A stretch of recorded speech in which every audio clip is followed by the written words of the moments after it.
Kabar dari negeri Gingseng, Shin Tae-yong kembali masuk kandidat pelatih Korea Selatan setelah mempermalukan negaranya sendiri. Alarm bagi PSSI, segera perpanjang kontrak STY.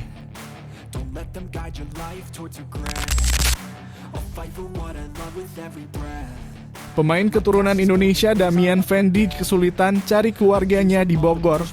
Hanya tahu nama neneknya. Serahkan saja pada netizen Indonesia.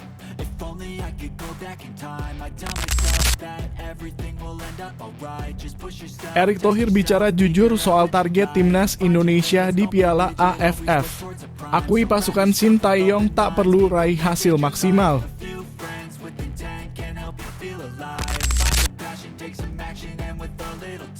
Ditendang FC Groningen, Ragnar Oratmangoen diduga netizen bakal bergabung dengan klub Liga 1.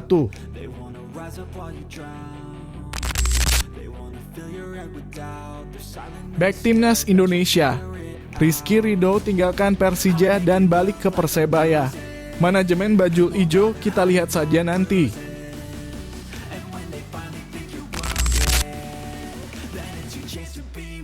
Timnas Indonesia kehilangan 2 pemain penting di kualifikasi Piala Dunia 2026. Waktunya Shin Tae-yong panggil si anak hilang. Siapakah sosoknya?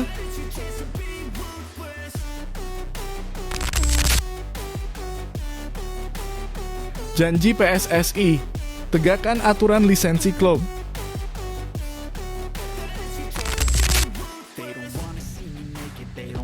Pembuktian harga mahalnya Nathan Chu Aon awali Liga Inggris musim depan pada pekan yang sama dengan Liga 1.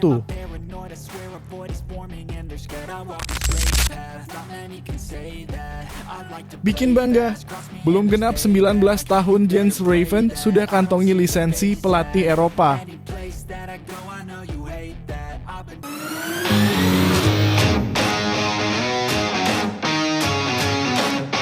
Sebelum kita lanjut ke berita terlengkapnya, alangkah mulianya bagi kalian untuk tekan tombol like dan yang belum subscribe tolong subscribe channel ini. Nama Shin Tae-yong secara mengejutkan kembali menjadi kandidat pelatih Korea Selatan. Sebagai informasi, Shin Tae-yong memang sempat dirumorkan bakal menjadi pelatih baru Korea Selatan beberapa bulan lalu. Shin Tae-yong ditugaskan untuk menggantikan posisi yang ditinggalkan oleh Jurgen Klinsmann. Namun kabar ini mulai memudar setelah Federasi Sepak Bola Korea Selatan menunjuk Kim Do-hoon sebagai pelatih. Hanya status Kim Do-hoon rupanya hanya sementara. Pelatih asli Korea Selatan itu ditugaskan memimpin negaranya dalam 2 laga saja.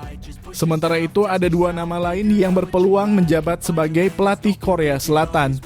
2 sosok yang dimaksud yakni Hong Myung-bo dan Jose Morales. Secara mengejutkan, nama Shin Tae-yong ternyata juga kembali muncul sebagai kandidat pelatih Korea Selatan. Rumor ini datang dari reporter asal negeri Gingseng, Kim Tae-seok. Kim Tae-seok kembali memasukkan nama Shin Tae-yong karena belum adanya kejelasan terkait kontrak pelatih 53 tahun itu dengan timnas Indonesia. Baru-baru ini, karena negosiasi perpanjangan kontrak antara pelatih Shin Tae-yong dan Indonesia menjadi lamban. Sering kali muncul reaksi yang menanyakan mengapa mereka tidak memperhatikan Shin Tae-yong secara diam-diam. Sulit untuk menunjuk manajer asing, dan mengecualikan pemimpin Korea yang tidak dapat dipilih karena dia bekerja di K-League. Dia adalah salah satu opsi paling masuk akal yakni pelatih Shin Tae-yong. Kata Kim Tae-seok, hal ini tentu menjadi alarm bagi PSSI. PSSI harus segera memperpanjang kontrak Shin Tae-yong untuk menghilangkan rumor-rumor seperti tersebut. PSSI memang dikabarkan sudah berencana untuk memberikan kontrak kepada Shin Tae-yong sampai tahun 2027, hingga sekarang rencana tersebut belum dituangkan ke dalam dokumen resmi sehingga tak ada kepastian.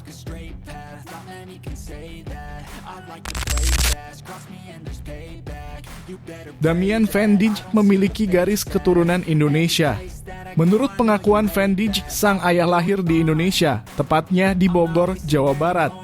Ketika berusia 1 tahun, ayah Damian Van Dijk yang lahir di Bogor diadopsi oleh keluarga Belanda. Hal itu membuat hubungan Van Dijk dengan keluarga sang ayah di Bogor terputus. Sampai saat ini Damian Van Dijk tidak tahu bagaimana kondisi keluarganya di Bogor. Juga siapa saja keluarganya yang berasal dari wilayah itu. Sayangnya saya tidak tahu siapa ayah dan ibu biologis dari ayah saya, ujar Damian Van Dijk. Damian Van Dijk menyebut sang ayah pernah sekali mengunjungi Bogor. Misinya adalah untuk mencari latar belakang keluarganya. Ayah saya pernah sekali mengunjungi Indonesia untuk menemukan orang tuanya, tapi sangat susah. Menurut Damian Van Dijk, neneknya bernama Tika. Namun hanya itu saja petunjuk yang ia dapatkan mengenai keluarganya yang ada di Bogor. Karena banyak orang dengan nama yang sama. Ibu dari ayah saya bernama Tika. Saya tidak tahu berapa banyak keluarga saya di sana, sampai saat ini masih belum tahu. Saat ini Damian Van Dijk masih berstatus warga negara Belanda. Namun sudah banyak netizen di Indonesia yang membahas dan mencari informasi tentang bek berusia 20 tahun itu. Damian Van Dijk merasa sangat terhormat dengan itu. Bahkan pemain yang juga bisa bermain sebagai gelandang itu sangat mengapresiasi dukungan yang ia dapatkan. Saya sangat mengapresiasi hal itu, saya harap itu terus berlangsung. Seseorang dari PSSI bisa melihat dan melakukan tindakan. Karena saya ingin bermain untuk timnas Indonesia suatu hari nanti, saya harap itu segera terwujud.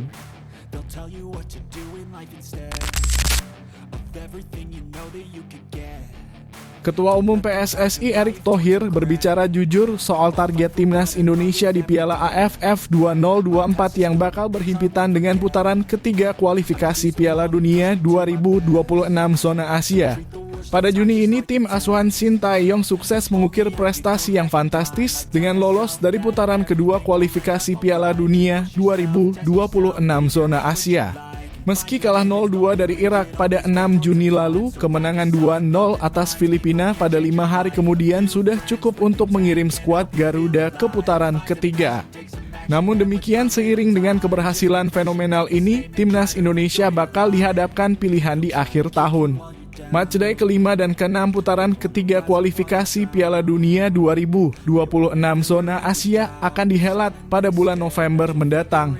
Piala AFF 2024 akan digelar di bulan yang sama. Meski tidak secara langsung dilaksanakan bersamaan, dua agenda ini sangat berhimpitan dan berpotensi memengaruhi kiprah skuad Garuda. Timnas Indonesia menjadi salah satu yang terfavorit untuk memenangkan gelar pada Piala AFF 2024 ini. Namun demikian, Shin Tae-yong berpotensi membagi dua tim untuk kualifikasi Piala Dunia 2026 dan Piala AFF 2024. Kendati begitu, Ketua Umum PSSI Erick Thohir mengakui bahwa pada saat ini Piala AFF tidak menjadi prioritas. Oleh karena itu, dia mengindikasikan untuk tidak akan mendesak Shin Tae-yong untuk meraih hasil maksimal pada Piala AFF 2024. Soal AFF tadi saya udah jelaskan bahwa tidak di semua kompetisi kita menargetkan hasil maksimal. Talenta kita jumlahnya belum cukup. Kalaupun ada, kita harus menarik lagi yang muda-muda yang sekarang sudah di senior main lagi. Saya rasa tak fair juga, sambung Erick. Erick memastikan bahwa hal itu tidak berarti bahwa timnas Indonesia tidak akan berjuang secara maksimal. Skuad Garuda bakal mengumpulkan tim sebaik mungkin sembari berharap bisa mewujudkan target-target tertentu.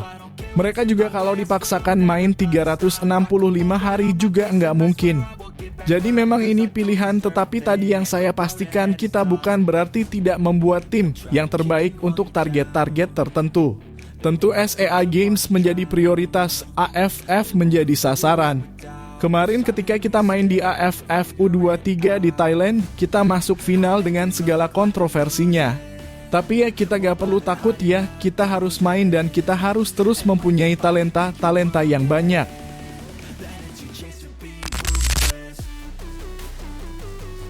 Netizen menduga penyerang timnas Indonesia Ragnar Oratmangoen akan bermain di Liga 1 bersama Bali United usai didepak FC Groningen. Ragnar Oratmangoen harus mengalami situasi sulit setelah Direktur Teknik FC Groningen Art Langler mengeluarkan pernyataan. Art Langler mengatakan beberapa FC Groningen bakal dilepas untuk menghadapi musim baru, yang salah satunya Ragnar Oratmangoen.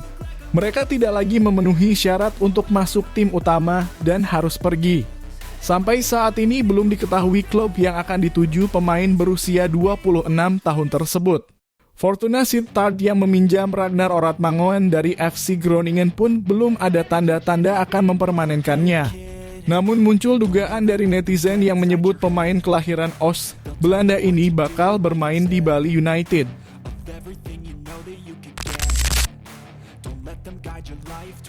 Bek timnas Indonesia Rizky Ridho dikabarkan akan segera meninggalkan Persija Jakarta jelang Liga 1 dimulai. Rizky Ridho akan kembali ke Persebaya Surabaya. Menanggapi hal itu, Direktur Operasional Persebaya Chandra Wahyudi angkat bicara. Menurutnya, tentu saja ada peluang bagi Rizky Ridho kembali ke baju ijo. Rizky Ridho pernah membela Persebaya sejak 2000 sampai 2023. 3 musim bersama Persebaya, Rizky Ridho memutuskan pergi ke Persija. Pemain asal Surabaya, Jawa Timur itu mendapatkan kontrak 3 tahun di Persija. Rizky Ridho baru membela Persija selama 1 tahun sejak Liga 1 kemarin. Rizky Ridho masih menyisakan 2 tahun kontraknya bersama Persija. Namun bek berusia 22 tahun itu kabarnya ingin kembali ke Persebaya. Yang pasti Rizky Ridho itu mantan pemain Persebaya. Lalu apakah dia akan balik ke Persebaya? Ya kita lihat saja, kata Chandra Wahyudi. Terkait apakah Persebaya sudah berkomunikasi dengan Persija untuk dapatkan Rizky Ridho. Semua peluang bisa terjadi, kata Chandra Wahyudi. Persebaya sejauh ini baru mendatangkan 2 pemain asing yakni Flavio Silva dan Gilson Costa. Tim berjersey hijau itu juga sudah melepas beberapa pemain Jan Victor, Paulo Henrique, Dusan Stefanovic, Robson Duarte, Muhammad Iqbal, Wildan Ramdhani, Ripal Wahyudi, Chandra Waskito, dan Reva Adi. Persebaya juga sudah memulai latihan untuk menyambut Liga 1 yang digelar pada 2 Agustus mendatang. Pelatih kepala masih ditukangi Paul Munster.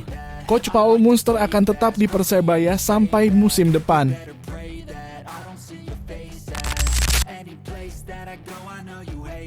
Timnas Indonesia dipastikan tak diperkuat 2 pemain andalannya di laga perdana kualifikasi Piala Dunia 2026 putaran ketiga. Pelatih Shin Tae-yong pun harus segera cari pengganti. 2 pemain tersebut adalah Justin Hubner serta sang kapten Jordi Amat yang sama-sama berposisi sebagai bek. Sebagai informasi, Jordi Amat dipastikan absen 2 pertandingan bersama Timnas Indonesia imbas hukuman kartu merah yang didapat saat menghadapi Irak. Jordi Amat sebelumnya sudah absen di laga Timnas Indonesia melawan Filipina, sehingga dirinya masih harus jalani 1 laga hukuman. Senasib dengan Jordi Amat, bek muda skuad Garuda yakni Justin Hubner juga bakal absen 1 pertandingan lantaran akumulasi kartu kuning. Diketahui bahwa Justin Hubner menerima kartu kuning ketika Timnas Indonesia menang 1-0 atas Timnas Vietnam. Kemudian di laga berikutnya, Justin Hubner kembali mendapat kartu kuning saat diturunkan di laga melawan Timnas Filipina. Dengan absennya Jordi Amat dan Justin Hubner yang berposisi sebagai bek, membuat pelatih Shin Tae-yong harus bergerak cepat mencari pengganti. Meski saat ini sudah cukup banyak bek keturunan Eropa yang telah dinaturalisasi, namun Timnas Indonesia tetap butuh tambahan pemain bertahan untuk antisipasi jika terdapat pilar yang cedera. Untuk mengisi barisan pertahanan yang ditinggal Jordi Amat dan Justin Hubner, mungkin pelatih Shin Tae-yong bisa kembali memanggil si anak hilang Elkan Bagot. Bek berusia 21 tahun tersebut sebelumnya memang merupakan pilihan utama Shin Tae-yong buat lini pertahanan Timnas Indonesia. Namun setelah insiden mangkir dari pemanggilan buat playoff Olimpiade 2024, nama Elkan Bagot tak lagi dilirik sang pelatih. Kini dengan kondisi bek Timnas Indonesia yang keropos, opsi memanggil Elkan Bagot layak dicoba Shin Tae-yong. Apalagi sepanjang musim lalu penampilan Elkan Bagot terbilang cukup memukau di Liga Inggris. Tercatat pemain berpostur 196 cm ini mampu torehkan 14 pertandingan dan mencetak 1 gol serta 1 assist buat tim kasta ketiga Liga Inggris Bristol Rovers.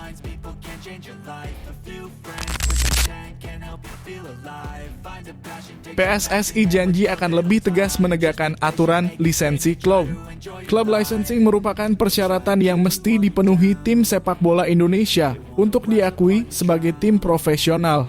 Ada 5 hal yang menjadi persyaratan utamanya, yakni sporting, infrastruktur, personal, dan administratif, legal, dan financial. PSSI berjanji akan lebih tegas menegakkan aturan itu. Ketua Umum Erick Thohir menyatakan alasan pentingnya penegakan aturan itu dalam kompetisi sepak bola nasional. Liga perlu mengambil langkah-langkah tegas untuk memastikan integritas dan profesionalisme dalam industri ini, kata Erick Thohir. Salah satu langkah yang akan diambil PSSI adalah menetapkan sanksi apabila ada klub yang masih bandel soal lisensi. Dendanya bersifat administratif tahun ini dan akan dihukum pengurangan poin jika tak dibenahi pada musim berikutnya. Pencabutan lisensi atau sanksi administratif ini diharapkan dapat memberikan sinyal kuat kepada klub-klub untuk mematuhi pedoman dan standar yang telah ditetapkan, ujar Erick. PSSI sendiri akan mengajak seluruh pemangku kepentingan sepak bola Indonesia, baik klub, pemain, pelatih, maupun supporter, untuk bersama-sama mendukung langkah-langkah ini. Termasuk PT LIB selaku operator kompetisi yang diminta menjadi perpanjangan tangan PSSI untuk menegakkan aturan ini. PSSI menginstruksikan ke kami dalam kaitan kewajiban mematuhi regulasi yang ditetapkan AFC soal lisensi klub. Hanya ada 8 klub yang lolos, oleh karena itu LIB sudah membuat kebijakan klub lisensi keharusan untuk semua klub. Kami akan punish klub-klub yang tidak lolos. Musim depan selain hanya yang lolos klub lisensi, maka ada beberapa tahapan punishment lainnya. Akan ada remedial ke klub-klub yang tidak lolos untuk dilimpahkan Departemen Klub Lisensi dari PSSI ke LIB sehingga kami bisa mengakselerasi klub-klub soal pembinaan. Club Licensing Committee PSSI sendiri sudah mengadakan rapat pada 15 Mei di Jakarta. Hasilnya menetapkan beberapa klub yang dinilai lisensinya sudah sesuai dengan regulasi.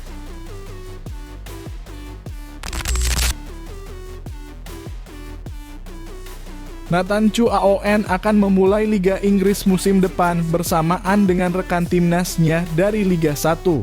Liga 1 akan dimulai pada weekend yang sama dengan Divisi Championship.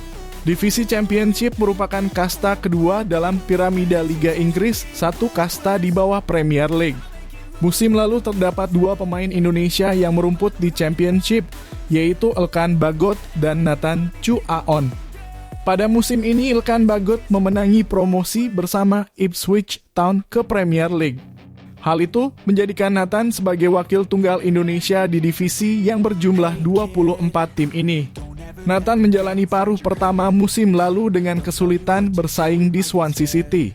Ia cukup mujur dapat menembus skuad pertandingan tetapi tak pernah keluar dari bangku cadangan. Pada paruh kedua, pihak Swansea mengirim Nathan untuk menjalani peminjaman di SC Heerenveen. Kini menyambut musim kedua, Nathan ditantang untuk membuktikan harga 300.000 euronya pada Swansea.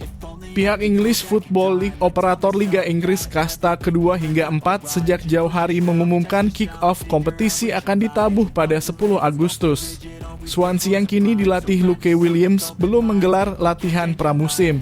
Begitu pula Nathan masih terlihat berlibur di Bali usai membela timnas Indonesia.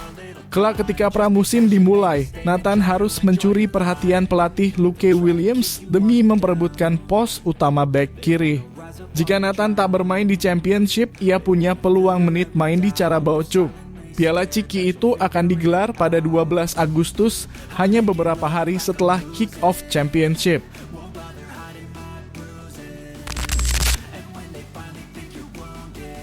Bikin bangga. Belum genap 19 tahun Jens Raven sudah kantongi lisensi pelatih Eropa. Pemain keturunan Indonesia Belanda, Jens Raven ternyata telah mengantongi lisensi pelatih Eropa meski usianya belum genap 19 tahun. Pemain yang tengah menunggu pengambilan sumpah WNI sebagai langkah terakhir proses naturalisasi ini mendapatkan lisensi kepelatihan yang dikeluarkan oleh UEFA dan KNVB. Lisensi kepelatihan yang dimiliki pemain berusia 18 tahun ini adalah UEFA B Youth atau Football Coach 2 Job. Ayah Jens Raven, Bjorn Raven, memamerkan lisensi pelatih yang dimiliki sang anak melalui akun Instagramnya.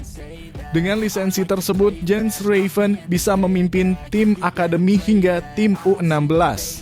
Mengingat usianya yang masih muda, Jens Raven tentu bisa mendapatkan lisensi UEFA AA Pro sebagai lisensi tertinggi sehingga bisa memimpin tim senior hingga timnas.